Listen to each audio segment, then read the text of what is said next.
നമ്മുടെ അമ്പിളിമാമന് കൂട്ടായിട്ട് ഒരു കുഞ്ഞ് അമ്പിളിമാമൻ വരുന്ന കാര്യം മക്കൾ എല്ലാവരും അറിഞ്ഞിട്ടുണ്ടായിരിക്കും അല്ലേ? അങ്ങനെയാണെങ്കിൽ നമ്മുടെ കുഞ്ഞ് അമ്പിളിമാമനെ കുറിച്ചുള്ള ഡീറ്റെയിൽസ് നമുക്ക് നോക്കിയാലോ. ഇത്രയും കാലം ഭൂമിക്ക് ഒരു സ്വാഭാവിക ഉപഗ്രഹം മാത്രമാണ് ഉണ്ടായിരുന്നത്, അതാണ് ചന്ദ്രൻ. എന്നാൽ ഇന്നു മുതൽ ഒരു അത്ഭുത പ്രതിഭാസത്തിന് ആരംഭം കുറിക്കുകയാണ്. ഭൂമിക്ക് താൽക്കാലികമായി മറ്റൊരു ചന്ദ്രനെ കൂടി കിട്ടുന്നു, ഒരു കുഞ്ഞു ചന്ദ്രൻ, മിനി മൂൺ.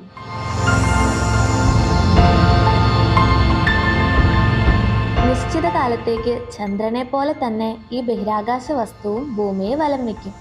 ഭൂമിയെ വലം വയ്ക്കുന്ന ചെറിയ ബഹിരാകാശ വസ്തുക്കളെയാണ് മിനി മൂൺ എന്ന് വിളിക്കുന്നത്. 2024 PT5 എന്ന ചിഹ്നഗ്രഹമാണ് മിനി മൂണായി മാറുക.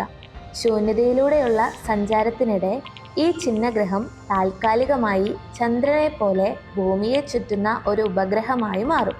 സഞ്ചാരത്തിനിടെ ഭൂമിയുടെ ആകർഷണ വലയത്തിൽ അകപ്പെടുന്ന ചിഹ്നഗ്രഹം ഭൂമിയെ ചുറ്റുന്ന ഒരു ഭ്രമണപഥത്തിലേക്ക് മാറുകയും ചെയ്യും. 55 ദിവസത്തോളം ഭൂമിയെ ചുറ്റുന്ന ചിഹ്നഗ്രഹം പിന്നീട് വഴിമാറി സഞ്ചാരം തുടരും. ചിഹ്നഗ്രഹത്തിന് 33 അടിയോളം നീളമുള്ളതായി കണക്കാക്കപ്പെടുന്നു. ചന്ദ്രനെ പോലെ ഭൂമിയെ വലം വയ്ക്കുന്ന പ്രകൃതിദത്ത ഉപഗ്രഹമാണിതെന്ന് ശാസ്ത്രലോകം വ്യക്തമാക്കുന്നു.